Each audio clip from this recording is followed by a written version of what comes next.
besoin de toi, maître. Heureuse est la mère qui t'a porté et allaitée. Heureux plutôt ceux qui écoutent la parole de Dieu et qui l'observent.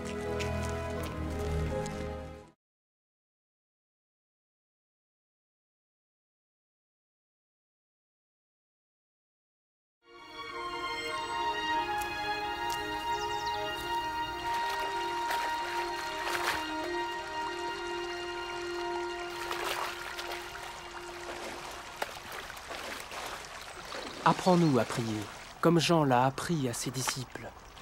Quand vous priez, dites « Notre Père qui es aux cieux, que ton nom soit sanctifié, que ton règne vienne, que ta volonté soit faite sur la terre comme au ciel.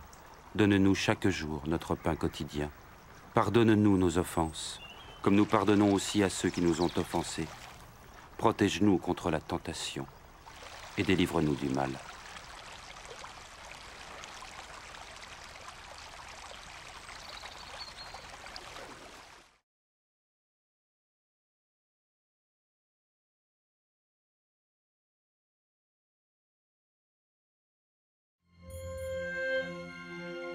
Dans les Saintes Écritures, Dieu déclare que le Messie viendrait pour être le sauveur du monde. La vie de Jésus prouve qu'il est bien celui dont les prophètes avaient parlé. Ésaïe a prophétisé que la Vierge deviendrait enceinte et qu'elle enfanterait un fils. Des siècles plus tard, la naissance de Jésus accomplissait cette prophétie.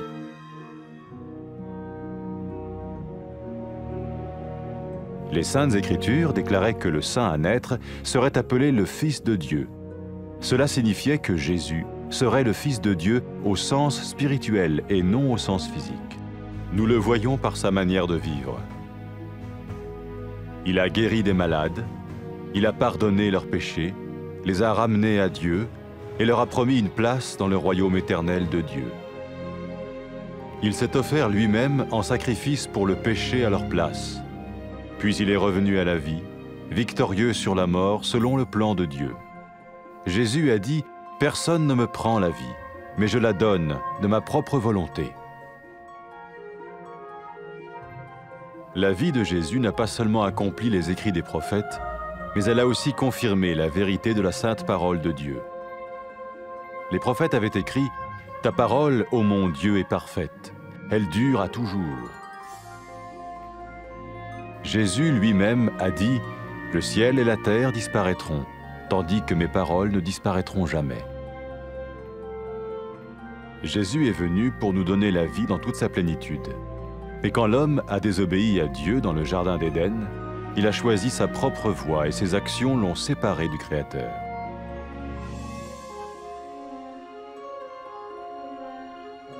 Les Saintes Écritures déclarent que tous ont péché et que le salaire que paye le péché, c'est la mort. Il s'agit de la mort spirituelle, éternelle séparation d'avec Dieu.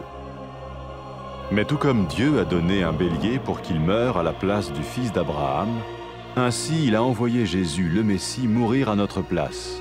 Sa vie, sa mort et sa résurrection restaurent la relation entre Dieu et tous ceux qui mettent leur confiance en lui. Maintenant, non seulement Jésus pardonne les péchés de ceux qui le suivent, mais il les sauve aussi du jugement éternel de Dieu. Ils sont sûrs d'aller au paradis et de vivre avec lui pour toujours.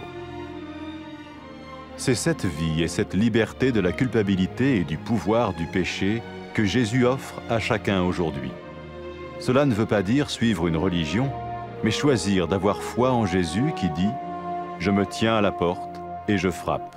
Si quelqu'un entend ma voix et ouvre la porte, j'entrerai chez lui. »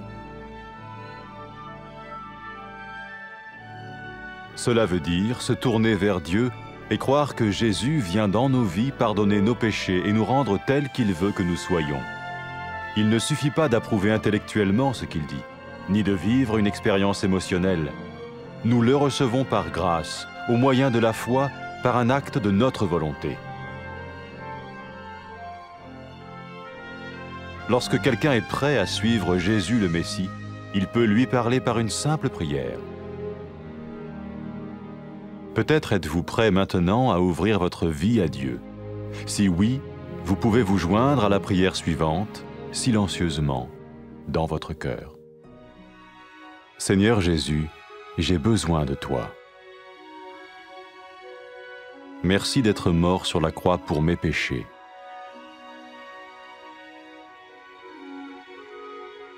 Je confesse mes péchés et je m'en repens.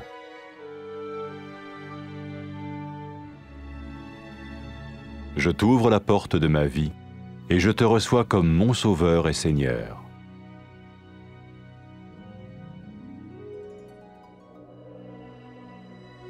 Merci de me pardonner mes péchés et de me donner la vie éternelle.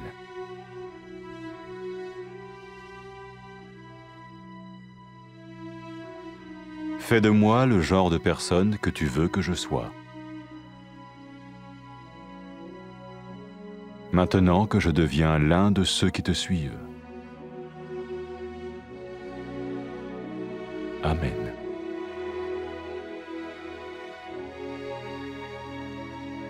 Jésus a dit à propos de ses disciples, « Mes brebis écoutent ma voix, je les connais et elles me suivent. » Pour expérimenter la vie en abondance promise par Jésus, ceux qui le suivent parlent à Dieu chaque jour dans la prière et lisent ou écoutent sa parole. Ils parlent de lui à d'autres personnes et rencontrent régulièrement ceux qui l'aiment et le suivent. N'oubliez pas sa merveilleuse promesse. Tout pouvoir m'a été donné dans le ciel et sur la terre. Et sachez-le, je vais être avec vous tous les jours, jusqu'à la fin du monde.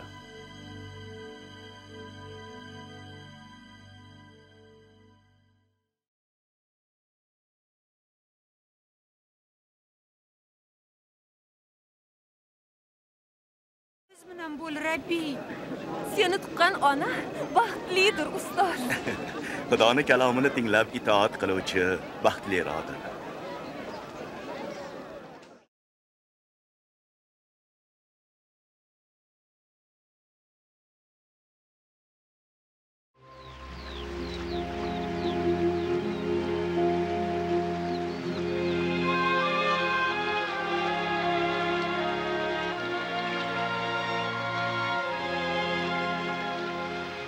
Ustoz, Yahyo o'rgatganday ibodat qilishga o'rgat. Ibodatda bunday deng. Samodagi barhayot otamiz, sening noming muqaddaslansin. Sening shohliging kelsin. Samoda bo'lgani kabi yerda ham sening irodang bo'lsin. Bizning rizq ro'zimizni ham bizga berib tur. Biz qarzdorlarimizni kechirganimiz kabi bizning ham gunohimizni kechir. Va bizni vasvasaga yo'liqtirma. Biroq makkordan xalos qil.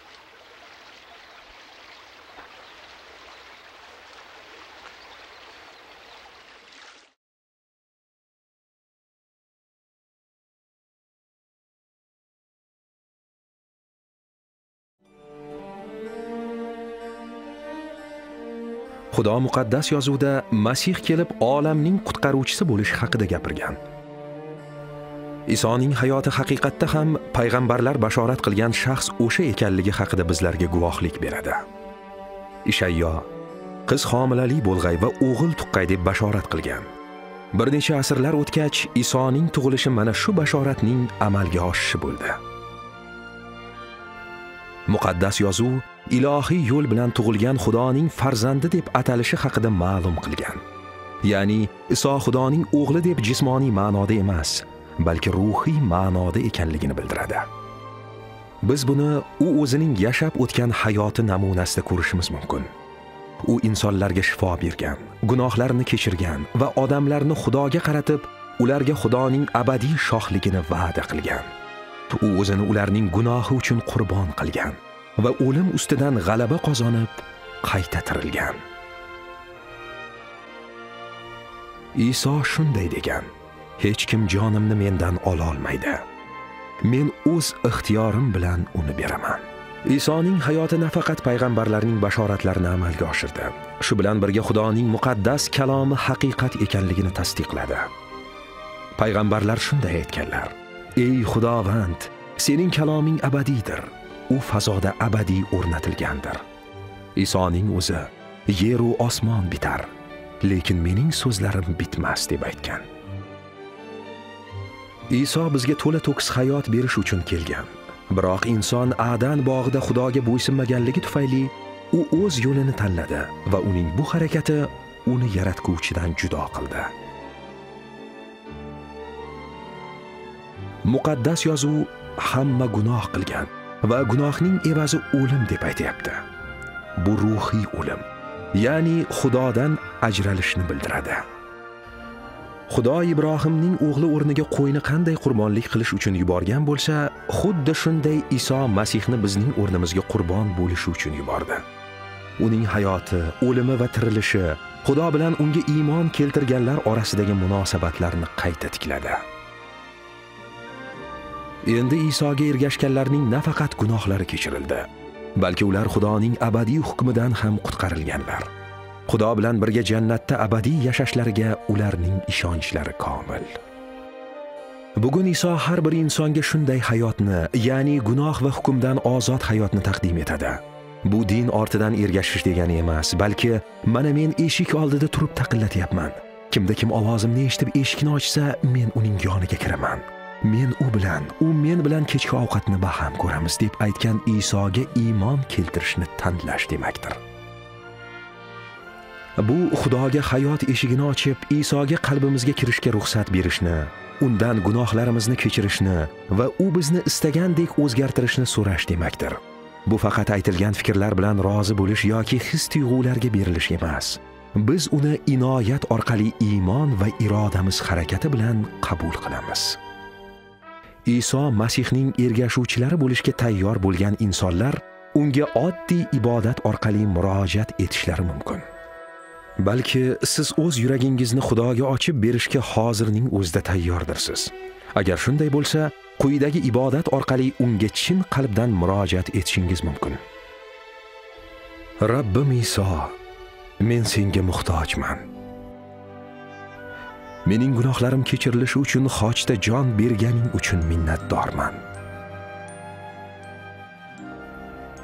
Men gunohlarimni tan olib, tavba qilaman. Men senga hayotimning eshigini ochyapman.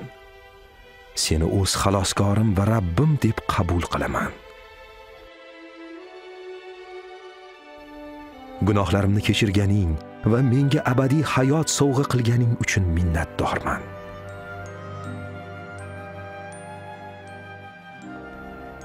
Meni qanday inson bo'lishimni istasang, shunday qilib o'zgartirgin. Chunki men sening ergashuvchilaringdan biri bo'ldim. Amin. Iso o'z ergashuvchilari haqida shunday degan: Mening qo'ylarim tovushimga quloq soladi. Men ularni taniyman. Ular esa menga ergashib yurishadi.